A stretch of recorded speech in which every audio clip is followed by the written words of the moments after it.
Hi, in this video we'll talk about certain terms that we generally use in game theory. So first of all, what is a game? A game is any interaction between two or more players in which each player's payoff is affected by the decisions and the decisions made by others. So what we are saying that a game is where any two or more players, it can be two players, three players or n number of players interact with each others. Those interactions can be in any terms. So when these players interact with each others, they make certain decisions, right? Certain decision is made by, let's suppose, player 1, then certain decision is made by player 2 and so on. So when these decisions are made, these affect certain payoffs. These determine certain payoffs that each of the player will get. So that is a game. So we are simply saying that there are two or more players who make certain decisions. After taking certain decisions, they receive some payoffs, right? So this is a general structure of a game. Let's understand each and every term in detail, and after that we'll discuss an example which will revolve that exactly what is a game and how do we generally or what does it tell us in the game theory. So first of all, so a game consists of players that we've already seen, two or more players, actions, there are certain actions that each of the player will make, then strategies, payoff, we also use this term over here, and information set. So first of all, what are players? The interdependent agents of the game, which might range from individuals to government to companies, etc. So what we are saying is that the players are interdependent agents of the game. First of all, why interdependent?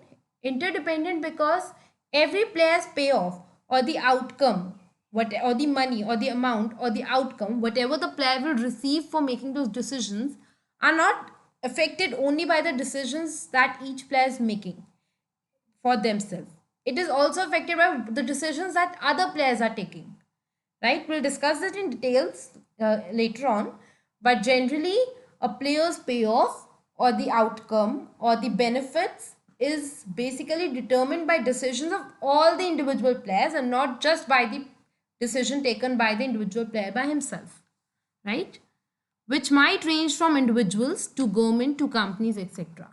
So these players can be a government, it can be a company, it can be an individual, it can be a group of people, it can be, let's suppose, any country, it can be a group of countries, it can be a state, it can be anything. So players is simply interdependent agents that are involved in a game. It can be anything, right? Next is actions. Actions are the strictly defined behaviors that a player has to choose between, right? So what are we saying when we're saying actions? We are saying a player has to choose between two things, two or more things, let's suppose. So among them, so basically those are the actions, because actions are what behavior will a player choose. Let's suppose a player has a decision to make whether to choose high prices or to choose low prices. As in, let's suppose we have a firm that is producing some goods. Now that firm has to determine whether to keep high prices or the low prices. So this high or low is basically its actions. Similarly, what can players do? It can enter a bid, end a strike, bet on a coin flip, right? So it can be whether I'll choose a head or a tail. So that is my decision, that is my action that I'm taking. When I'm saying I'm entering a bid, so that is one of my action. Next point we have is strategy. A complete plan of action a player will take given the set of circumstances that might arise within the game. So basically, what is the difference between action and a strategy? When we are saying action, we are saying action at a particular point of time. But in strategy, it is a complete plan of action a player will take. Let's suppose I'm given certain circumstances, I'm given certain situations, and then I'm choosing, okay, this is the situation. So first of all, I'll do this, and then I'll do this, and then I'll do this. So when I'm saying I'll do this and this and this, so I'm taking three different actions. But that entire complete plan of all the three actions is my strategy. That this is my strategy. First of all, I will choose higher prices. Then I'll go for a lot of advertisements to show that my product is better. And then later on, let's suppose I'll further increase my prices. So these are three different actions that I'm taking, but when I'm clubbing these three actions, it's a strategy, it's a plan. So a complete plan of action a player will take given the certain circumstances that might arise within the game is a strategy. Next is payoff. This is a very important term that we use throughout our game theory. A payout is the payout a player receives from arriving at a particular outcome. So basically, what is a payoff? The payoff is a payout a player receives from arriving at a particular outcome. Let's say I make certain decisions, and the other agent, the second player, also makes certain decisions. Then after making both the decisions, we reach at a particular outcome, right? So when we reach that particular outcome, from that outcome we receive some amount, we receive some payout. That is not actually in terms of rupees, it can be anything, right? So when I'm receiving that payout, that is my payoff. Now payoffs have many different meanings. It's basically different for different individuals, like an amount of money, a number of years of happiness, utility. What is utility? Satisfaction, etc. So payoff can be anything. Like for some person, more than money, happiness matters. And for some individuals, more than happiness, they need money. And for them, money is their happiness. So in those cases, payoff can be anything. Obviously, for a person who love happiness, for them, payoff will be better if they get more happiness. So payoff can be of any meaning. It can have different meanings for different individuals. So a payout a player that receives from arriving at a particular outcomes is a payoff. Right? Now information set. It's really important because these information sets are basically some of the assumptions that we make in our game theory. The information available at a given point in the game. Now information available at any given point of the game is the information set. Like at this point of time, I know certain things about the game. So that is my information set, right? So basically those information can be about the other players I know. What information do I have other players? I might have some information about the payoff functions or the payoffs, about this or the strategies or anything, right? So that entire thing comprises of my information set. So now basically there are three different types of information set. First is complete information. Second, incomplete information. Third, imperfect information. When we are saying complete information, we are simply saying a game in which knowledge about other players is available to all the participants. The payoff functions, strategies, types of players are all common knowledge. So basically, if I'm saying I have complete information, I'm saying I know everything about all the participants of the game, that is all the players of the game. I know the payoff functions of all the players, strategies, I know the types of players, I know everything about that. So that is my complete information.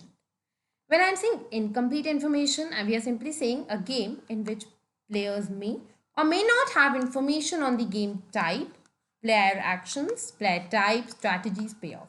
So incomplete information is when basically it's a game in which players may or may not have information on the game type. Basically they might have information about all of them but not have information about a certain aspect, or they might not have any information. So basically we are simply saying incomplete information set is something when we don't have complete information. Some or the other aspect of the game is not known to our knowledge, right? Next is imperfect information. A game in which players are unaware of the actions chosen by other players. However, everything else, player type, strategies, payoff, etc. is common knowledge. So we are saying that the imperfect information is a situation where a player is unaware of the actions chosen by other players. Like I don't know what player 2 has chosen or player 3 has chosen. Rest I have all the information that what are the player types, strategies, payoffs, everything is to be common knowledge. It's just that I don't know what actions the other player already chosen, right? Imperfect information, incomplete information, and complete information. How these three information sets are used, you will come to know in detail in our later on videos or lectures. where we'll be talking about different situations, and you will come to know that where imperfect information is generally used. So that is further details, or where our incomplete information or complete information sets are used. Those we'll do in detail in our later on videos, not in this video. So next is assumptions in game theory. This is really important because these are some basic, these two assumptions that we'll be discussing are those assumptions that is used throughout the game theory, right? And we won't be highlighting it everywhere in the question, but yes, it's self-assumed assumptions. First of all is assumption of rationality. This means that we'll be assuming that all the players of the game are rational, right? All the players are rational. Rational in the sense, we are simply saying that whatever decisions the players are taking, right? Whatever decisions the players are taking are have some basic logics or reasons behind those. The players are not choosing any decision or making any decisions randomly. There's some logic or reason behind a player to choose that particular action or to make that particular decision. So by rationality, we're simply assuming that all players of the game are rational. That is, there's always some reasons behind this decision. Reasons or logics behind their decisions. Right? So this is simply assumption of rationality. Second assumption is assumption of maximization. In this assumption, we are simply saying that all the players try to maximize their payoffs. So whatever decision any player will take and be rational in taking those decisions behind those reasons and logics will be aiming to maximize their payoff, right?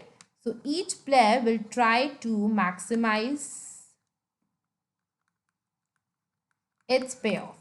So these two are very important assumptions, that each player is rational and each player tries to maximize their payoff, right? So it is assumed that players within the game are rational and will strive to maximize their payoffs in the game. So these are the two assumptions that is self-implied in all the examples or questions of game theory and is not generally highlighted, right? So this is basically the exact meaning of game, that any interaction between two or more players in which each player's payoff is affected by the decisions and the decisions made by others. That is, that there are two or more players who will take some actions and develop a strategy. Those strategies and actions will have an outcome, and that outcome will be will determine their payoffs. And whatever strategy or actions they are taking is always based upon this information set, right? So this is basically the game. Also, in this games, you have taken two assumptions that all the players will be rational and try to maximize their payoffs. Now let's discuss an example. In a simple model of duopoly, duopoly is basically there are two different firms. Two firms produce the same good, for which each firm charges either a low price or a high price. Okay, so we are saying in a simple model of duopoly, there are two firms. So what we can say, that these two firms are our players. So from this, we can simply make out that players are the two firms, right? And those are producing the same good for which each firm charges either a low price or a high price. So what is it? So they are saying that for that good, they are charging either low price or the high price. So what we can say? We can say that the set of actions for each player is to choose between high price and low price. So their set of action is high price or low price. We have already seen over here that actions are the strictly defined behaviors that a player has to choose between. So we are simply saying that the set of actions is high price or low price.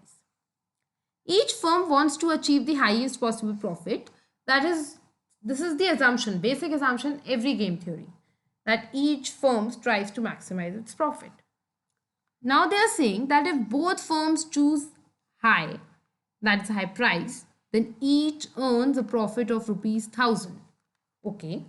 Then they are saying, okay, if both the firms are charging high prices, then both the firms into each will earn rupees 1000. If one firm chooses high and the other firm chooses low, then the firm choosing high obtains no customers. Okay, it's quite obvious that if any firm is charging high price, no customer will buy anything from that because the goods are identical or the same.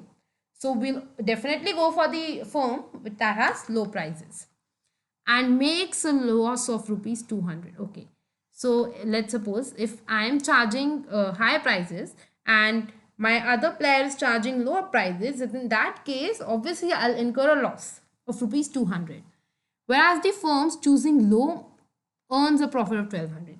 So what, when we are choosing high and low, so the firm choosing high prices will make a loss of rupees 200 and one who is charging low prices will make a profit of rupees 1200. So this is the case where one firm is charging high prices and one is charging low prices. And why is it so that the low one earns more profit than what it was charging when it was charging high prices? This is because although its unit profit is low, but its volume profit is high. Although per unit profit is very low now, right? But any day, whatever goods were earlier purchased from another firm due to equal prices, that particular quantity also comes in my hand if I'm choosing low and the other person is choosing high. So that quantity benefit I'm taking, and even though my price per unit is low, but that since my quantity has increased so much that my profits have now increased from the time when both the firms are choosing high profit, right? So now if both the firms are choosing low profits, then each firm earns a profit of rupees 600 each. Each firm cares only about its profit. It's right. So every firm is just concerned about its profit. So now what does it mean? It means that there are certain preferences. So now let's just list them. Firm 1's ordering of the action profile from best to worst. So first of all, where will firm 1 earn the highest profit? It will, from this we know that firm 1 will earn the highest profit only at that place where it is charging low prices, right? And another firm is charging high prices. So when I'm writing over here, this low is action plan of firm 1 and this is the action plan of firm 2. This is generally how we write the action plan, right? So when firm 1 is charging high and the firm 2 is charging, when firm 1 is charging low prices and firm 2 is charging high prices, so in that case, firm 1 earns a profit of rupees 1200, right? So obviously this is the best one for this, for the firm 1. Then we have is payoff of rupees 1000. That is the case where both the firms chooses high prices. So yeah, if both the firm choose high prices, then in that case, both the firm will each earn rupees 1000 each. If both, then next is 600 rupees. So whenever both firms choose low prices, each one will earn a profit of rupees 600, right? And then we have each firm, then we have is the case where the firm's making a loss. So that will obviously be in the last scenario. So firm 1 chooses high price but make other firm choose low price, so that firm 1 make a loss of rupees 200, right? So now this was the basic thing according to the preferences. Now we have all, this preferences is similar to this. So basically this is the strategic game that we have already understood over here. So this entire strategic game I have simply copied down over here. Now let's list the payoff. So first of all, I've simply taken out these payoffs, these listings as it is. I've just copied out low high, high high, low low, and high low.